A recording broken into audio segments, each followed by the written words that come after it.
दोस्तों, अगर आप भी भारत पे के पोस्ट पे सर्विस को यूज करते हैं, जो कि बेसिकली अपने आप में काफ़ी एक यूनिक कंसेप्ट के साथ बाय नाउ पे लेटर सर्विस है, तो ये वीडियो आपके लिए काफ़ी महत्वपूर्ण हो सकती है। क्योंकि आज के इस वीडियो में मैं आपको कुछ ऐसे बेसिक आपको टिप्स देने वाला हूँ, ट्रिक्स बताने वाला हूँ अपने पर्सनल एक्सपीरियंस पे, जो कि आप किस तरीके से अपना जो पोस्ट पे का लिमिट है आप उसको इंक्रीज कर सकते हैं। नमस्कार दोस्तों, मैं बहुत बहुत स्वागत करता हूँ आप सभी का एक बार फिर आपके अपने financial YouTube channel financial express पे, जहां पे आपको अलग अलग फाइनेंशियल नॉलेज के साथ साथ बहुत सारी जानकारियां दी जाती हैं। तो दोस्तों, बेसिकली पोस्ट पे एक वॉलेट टाइप का एक कह सकते हैं कि एक प्रीपेड या फिर पोस्ट पेड तरीके का एक पेमेंट गेटवे है, जहां पे सबसे अच्छी बात यह है कि आपको एक फिजिकल कार्ड मिल जाता है, जिससे आप ऑनलाइन या फिर ऑफलाइन शॉपिंग कर सकते हैं, स्वाइप मशीन पर शॉपिंग कर सकते हैं। कुल मिला जुला के क्रेडिट कार्ड की तरह केवल आप कैश निकालने को छोड़कर बाकी सभी फैसिलिटी का लाभ उठा सकते हैं। और सबसे अच्छी बात यह है कि इसके ऊपर आपको जो पेट्रोल का सरचार्ज होता है वो भी वेव ऑफ कर दिया जाता है। आप स्वाइप मशीन में इसका जो है आप स्वाइप करके इसके थ्रू शॉपिंग कर सकते हैं।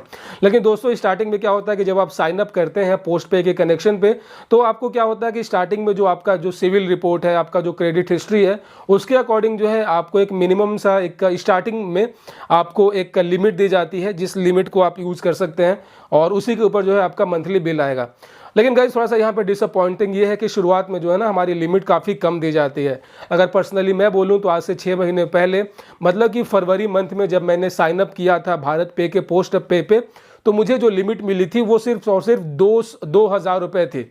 ठीक है, और 2,000 रुपये ही अब में आपको यूज़ करना होता है। उसमें जो भी आपको बिल आती है, आपको उसका बिल आप या तो फुल टाइम पेमेंट कर सकते हैं या फिर आप उसको EMI में कन्वर्ट कर सकते हैं। लेकिन गाइज, जैसा कि आप इस वक्त स्क्रीनशॉट देख रहे होंगे, सिर्फ और सिर्फ 5 महीने के अंदर अंदर जो मेरा लिमिट था 2,000 से बढ़ा के अब 7,000 हो चुका है। ऐसे में दोस्तों, बहुत सारे लोग जो कि अपना पोस्ट पे का लिमिट बढ़ाना चाहते हैं, उनके लिए ये वीडियो काफ़ी ज़्यादा इन्फॉर्मेटिव हो सकता है। क्योंकि मैंने 5 महीने में कैसे 2,000 से मैंने 7,000, मतलब कि टोटल 5,000 रुपये का जो है यहाँ पे हाइक किया है, वो कैसे किया है। तो गाइज देखो, यहाँ पे क्या होता है ना, कोई भी कंपनी अगर आपको बाय नाउ पे लेटर का सर्विस का अगर आपको फैसिलिटी दे रही है, इसका मतलब ये हो कि वो आपके ऊपर ट्रस्ट करता है। और आपने 2,000 रुपये, आपको जो लिमिट मिली है वो उस ट्रस्ट के ऊपर आपको 2,000 रुपये मिली है। मतलब ये कंपनी ये जो है यहाँ पे लोगों को 6-6 लाख रुपए तक का लिमिट देती है। लेकिन स्टार्टिंग में क्या है कि आपका उतना ट्रैक रिकॉर्ड उतना अच्छा नहीं है, आपका सिविल उतना अच्छा नहीं है, तो यहाँ पे जो है कंपनी की ओर से एक मिनिमम अमाउंट आपको दिया जाता है। लेकिन जैसे जैसे आप ट्रस्ट बिल्ड करना शुरू करेंगे, trust build in the sense कि आपकी क्रेडिट हिस्ट्री स्ट्रांग होती जाएगी, आपका रीपेमेंट हिस्ट्री स्ट्रांग होता जाएगा, और आप खुद को जितना ज़्यादा फाइनेंशियली स्ट्रांग आप शो करेंगे, उतनी जल्दी जो इसका ऑटोमेटिक आर्टिफिशियल इंटेलिजेंस होता है वो आपके लिमिट को इंक्रीज करेगा। क्योंकि यहाँ पे कोई भी चीज़ मैनुअल नहीं होता है, आज सारा जो सिस्टम है वो ऑटोमेटिक पोस्ट पे के द्वारा किया जाता है। ऐसे में गाइज, आपका जो पहला टिप्स है वो है आपको कंपनी की नज़र में अपना जो एक ट्रस्ट है उसको बिल्ड करना है। अब आखिर ये ट्रस्ट जो है वो कैसे बिल्ड होगा, तो वो बिल्ड होगा रीपेमेंट हिस्ट्री। आपको जो भी आप मंथली आप जो भी यूज़ कर रहे हैं अपने लिमिट में, तो जो भी आपका आउटस्टैंडिंग अमाउंट है वो आपको अपने ड्यू डेट से पहले ही उसका रीपेमेंट कर देना है। ठीक है, मतलब ये कि अगर आपको 2,000 का लिमिट मिला, अगर आपने 500 रुपये का ट्रांजेक्शन्स किए, तो आपको जो है ड्यू डेट से पहले पहले आपको पूरा रीपेमेंट कर देना है। तो इससे क्या होगा कि जितना जल्दी आप रीपेमेंट करेंगे, कंपनी की नज़र में आपका जो ट्रस्ट है वो बिल्ड होना शुरू हो जाएगा। आपको कभी भी जो है अपने ट्रांजेक्शन्स का जो भी आपका ओवर ड्यू अमाउंट है उस पर कभी भी आपको EMI कन्वर्ट नहीं करना है। अगर आप EMI कन्वर्ट करते हैं छोटे से अमाउंट का, तो इसका मतलब ये हुआ कि आप फाइनेंशियली इतने स्ट्रॉन्ग नहीं है कि आप 500 या फिर 1,000 भी एक बार में रीपेमेंट कर पा रहे हैं। अगर आप उसको EMI में कन्वर्ट करते हैं तो कंपनी की नज़र में आपका जो फाइनेंशियल स्टेबिलिटी है वो लो माना जाएगा। तो इसीलिए दोस्तों, स्टार्टिंग डेज में आपको कभी भी आपका जो भी ड्यू अमाउंट है उसको फुल पेमेंट करना है, आपको कभी भी उसको EMI में कन्वर्ट नहीं करना है। ठीक है, पॉइंट नंबर 2 आपको क्या करना है कि आपको, अगर आप पोस्टपेड कनेक्शन यूज़ करते हैं ना, तो ये इस पे लेटर से बेटर आपके लिए कोई ऑप्शन नहीं है बिल पेमेंट करने के लिए। आप सबसे पहले क्या करो कि आप ये फिजिकल कार्ड ऑर्डर कर लो।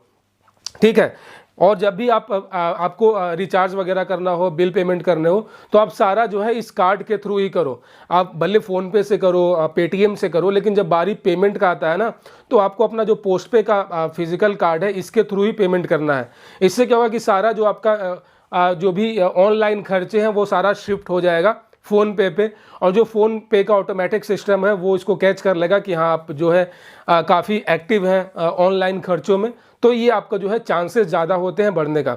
उसके बाद गाइज आप ना इतने दिनों के लिए आपका जो मेन बैंक का डेबिट कार्ड है, मतलब अगर आपका SBI में, HDFC बैंक में, एक्सिस बैंक में अगर आपका डेबिट कार्ड है तो आप उसको बिल्कुल भूल जाओ इन द सेंस कि आप उससे कुछ खर्चे मत करो, क्योंकि पैसे आपको ऐसे भी खर्च करने हैं। आप अपना सारा जो भी आपका खर्चा है ऑनलाइन या फिर ऑफलाइन आप इसी कार्ड के थ्रू करो। तुरंत इस कार्ड को यूज करो, फिर आप अपने कार्ड से जो आपका मेन बैंक का कार्ड है उससे आप इसका रीपेमेंट कर दो। मतलब अपना सारा खर्चे को ना आप इसी पे शिफ्ट कर दो। इससे क्या होगा, कंपनी देखेगी यार कि आपके खर्चे काफ़ी सारे हैं और आप टाइमली रीपेमेंट भी कर रहे हैं, ठीक है। तो आपका जो है ये काफ़ी ज़्यादा आपका हेल्प करेगा आपके लिमिट को इंक्रीज करने में। और उसके बाद गाइज थर्ड जो बिल्कुल मास्टर स्ट्रोक होने वाला है, जो कि मेरा पर्सनल एक्सपीरियंस है, अगर आप किसी बैंक का क्रेडिट कार्ड यूज करते हैं ना तो आपको अपना जो भी क्रेडिट कार्ड का बिल पेमेंट है आपको इसी के थ्रू करना होगा। ये काफ़ी अच्छा फीचर है, बिल्कुल 24 आवर के अंदर अंदर सेटलमेंट हो जाती है। और मैंने अपना जो है HDFC का जो मेरा क्रेडिट कार्ड है मैंने उसका बिल इसी के थ्रू पेमेंट किया। इससे फ़ायदा ये होता है कि जो बंदा क्रेडिट कार्ड रखा हुआ है वो समझ रहे हैं ना कि जो बंदा ऑलरेडी क्रेडिट कार्ड रखा हुआ है वो पोस्ट पेड को यूज़ कर रहा है। मतलब ये कि भाई इस बंदे का जो एक तरीके से हैबिट है, जो खर्चे हैं वो काफ़ी ज़्यादा हैं, ठीक है। तो अगर आप पोस्ट पेड का अगर अपना अगर आप क्रेडिट कार्ड का बिल पेमेंट करते हैं तो ये बहुत सारा हेल्प करेगा। बहुत जल्दी जो है आपके लिमिट को बढ़ा दिया जाएगा, जैसे कि मेरा जो है 3000 से बढ़ाकर पूरा जो है 7000 कर दिया। तो ठीक है, तो आपको पहला क्या करना है, आपको रीपेमेंट हिस्ट्री अपना स्ट्रॉन्ग रखना है। दूसरा, आपको सारा अपना ऑनलाइन खर्च से शिफ्ट कर देना है पोस्ट पे। और तीसरा जो है आपको अपने क्रेडिट कार्ड का बिल इसी के थ्रू पे करना है। और आप देखेंगे कि 1 महीने के अंदर अंदर जो है आपके लिमिट को इंक्रीज कर दिया जाएगा। सो गाइज ये था पूरा एक ट्रिक जो कि मेरा पर्सनल एक्सपीरियंस है भारत पे के पोस्ट पे कनेक्शन को लेकर।